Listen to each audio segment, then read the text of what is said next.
新德市环保局举办一个守护水资源活动，做学生囡仔担任导览员，带民众来了解垃圾水的处理过程，也透过 AR 进行趣味互动，教大家水资源的相关知识。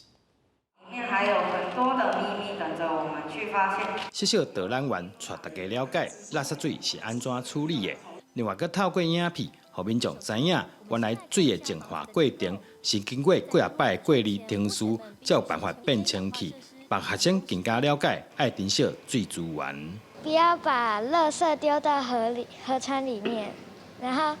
假如去大海玩的话，不要把垃圾丢到里面，要记得带走。去海滩捡那个人类丢弃的垃圾，然后不要乱排放污水到海里。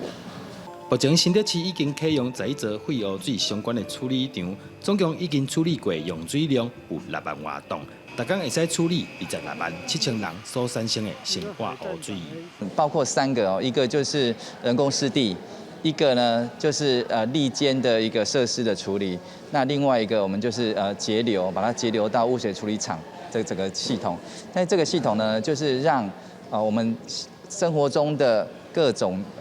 周边的这些水域不会让我们的一些家庭的污水受到污染哦。新德市环保局小连续3年举办守护水资源活动，今年佮特别找来国小学生成立小小巡守队，希望透过学习将环保观念带回去厝内，也甲大人讲保护水资源的重要性。记者杜君豪，新德报道。